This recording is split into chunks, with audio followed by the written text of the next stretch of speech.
Hello Varun, I'm Pihu and I'll be guiding you through this interview for the position of sales head at OpenIntervue. Before we get started, please make sure to find a quiet space with a stable internet connection. Now, could you please share a brief overview of your background and introduce yourself? Yeah, hi Pio. My name is Varun Jamdani. So I hail from Uttar Pradesh, but it has been 17 years that I have been living in Andhra Pradesh, Visakhapatnam. I've done my bachelor's of commerce, and parallelly I carry experience of almost 5 years as of now. It's great to learn more about your background, Varun.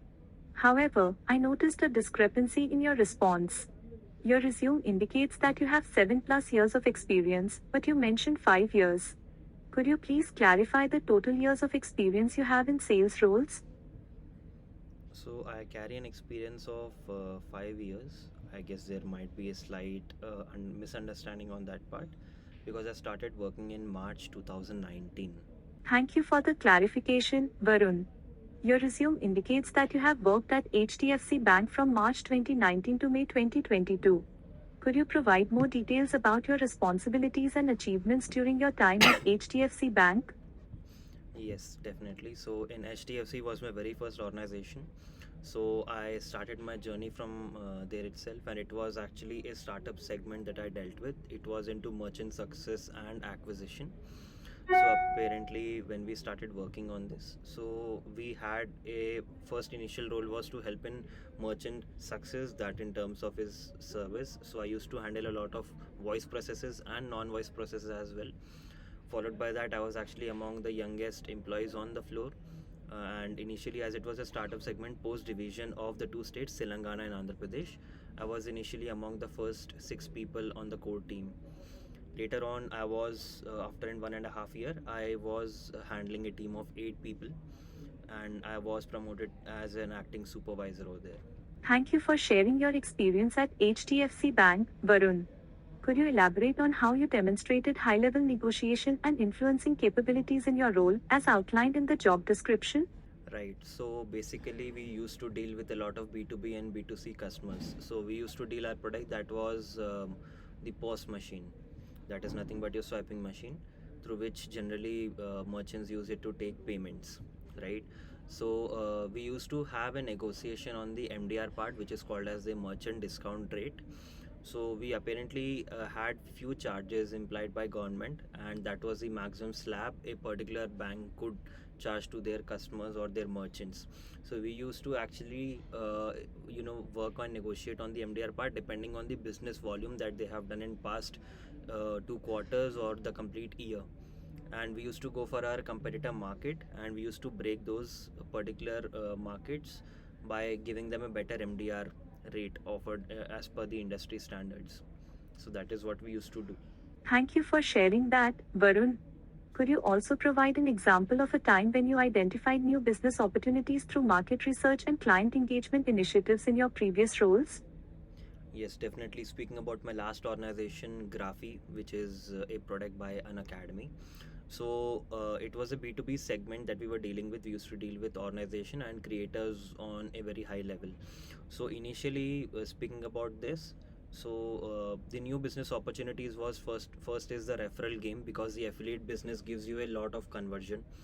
And majority of my business, almost like 70% of my conversions, come out of the affiliate business that I deal with. So when I searched through the market, a lot of people were actually just giving out the product but not giving them the right service through which they can generate more business out of. Right. So I figured out this particular segment, and I started to work on the people who have already subscribed for the product, and but they have not received enough or adequate service or support from the organization. I started to give them the service, and once they were satisfied, their product was good, they started generating revenue. I used to get a lot of referrals from them, because they expect that yes, they would definitely, these referrals will also be getting the similar kind of service, they will be happy with the product, and parallelly with new referrals that they build, they used to get a certain commission out of it, which was actually another plus point for these paid customers.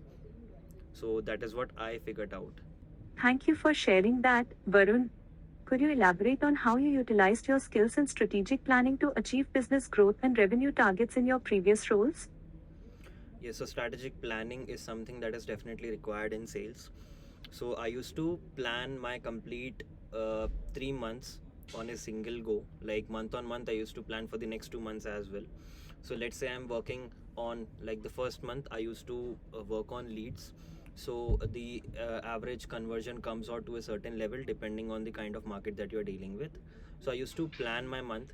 If I want to hit it in the next month, or let's say the third month as well, I need to start building a pipeline right from the first month. Same goes for the second month, for the next 2 months. So I used to plan my month on month business basis. Second thing, growing the business and increasing the revenue completely depends on the kind of planning and the execution that you have decided for those particular next 2 months. For example, I build up a pipeline for the first month. Second month it has to get delivered. In the meantime, I'll be building new pipeline for the third month as well. So the first 2 months pending pipeline would be getting delivered in the third month. So that is like, let's say this is an example of 2 acquisitions, then 4 acquisitions, 6 acquisitions. So that is how it gets multiplied. So that is what planning is all about in my game. It's clear that strategic planning played a crucial role in your previous roles, Varun. Now, considering your experience with CRM software and data analysis, could you share an example of how you utilize these skills to drive sales growth and achieve revenue targets?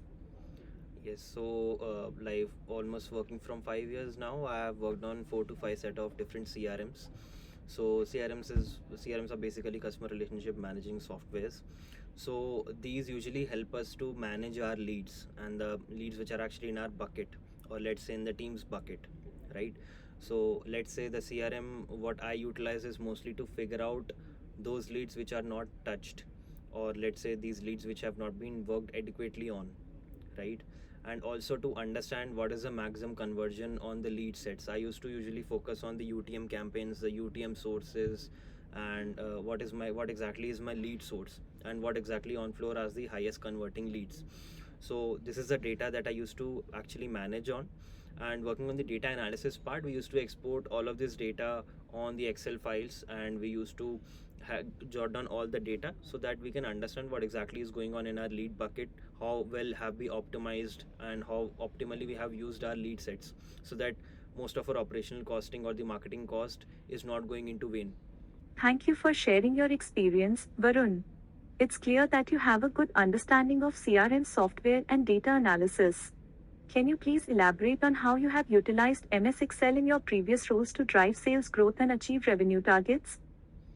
Definitely. So speaking about MS Excel, it is a very helpful tool for me, and especially when it comes to data analysis, working on the team level size of like 8 to 10 people, you can easily figure out how exactly does each individual's bucket look like. And let's say if I want to figure out if there is a top performer across the floor as of now, what exactly is the lead source is he or she working on, what kind of leads have actually worked out for them, what is the best lead source. So MS Excel is very much useful in that case. Second thing, figuring out the conversion rates. You don't have to calculate manually every time. You can simply enter the formulas so that you can manage your data. You can understand the conversion ratios, and you can simply work on the lead sources as per those. Next is driving the sales growth. I used to usually depend on my referral game most of the time. So what I used to do was I used to depend on those lead sources which have actually been half baked. So which are actually the clients who have taken up demos or have not shown up for the demos, who had an issue with the slight pricing or the revenue share part. I used to go and negotiate them on the next months after 30 days, because the leads are going to be kind of new leads which are also half baked. They already know about the product, and almost 50% of the conversion comes out of such kind of a data. And next is when we work on the Facebook ads, which have been working out from me right from the beginning. Mostly depend on those leads because Facebook has the highest number of conversion as per the industry standards till date. So MS Excel is very much helpful for me to figure out these kind of leads, and also help me drive sales and growth. It's impressive to hear how you leverage MS Excel for data analysis and lead management. As you have experience in CRM tools and data analysis, could you walk me through a specific instance where you use these skills to forecast sales revenues and present detailed reports to senior executives? Yes, definitely. So I have also used a few AI automated, PowerPoint presentation tools as well, through which I can simply export my data on the Excel to import it into visualized data as well as working on the Power BI and Tableau experiences as well. So data is pretty much usable on those parts. And speaking about the part where I have forecasted sales and revenues, so what we used to do was I used to work on the quarterly wise data. Let's say October, November, and December are pretty much these months in which you have less revenue flowing in, right? So in hand you have to plan on the previous quarter or the later quarter to cover up for it, right? So forecasting is something that completely depends on the previous set of data as well. It's like the past years or the past 2 quarters, depending on that. So Excel is something which definitely helped me out to manage this kind of a data. And also I used AI powered tools to visualize those data to my seniors and the respective people on the board. Thank you for sharing your experience, Varun. Can you provide a specific example of a time when you used your forecasting skills to present detailed reports on sales revenues to senior executives? So, speaking about this one time where I had to showcase in HDFC, like I had to give this presentation to the senior manager, not even a manager, to my senior manager. So, we have used MS Excel for the same. So, what we did was ki first we jot down all the data, what exactly are the lead sources and the funnels that we are receiving data from, and then I actually put it up all in a single Excel file, and I showcase them what exactly, like if we are not able to drive sales, what exactly was the blocker out in there, right? And forecasting to this, all the churned out data has been given to us, and I required fresh set of data, and the same was also given to the management twice or thrice from my end, but still there was no resolution provided on the same. So what I did was I worked on these lead sets on the rejected leads who have said no for some specific reason, let's say on the loan part due to some kind of an interest issue, like the interest rate that has been charged. I used to work on this data to forecast sales for the next month, because ultimately these are half baked leads again, and this helps me to get conversions in the next 2 months. So forecasting on those particular leads was pretty much easy for me.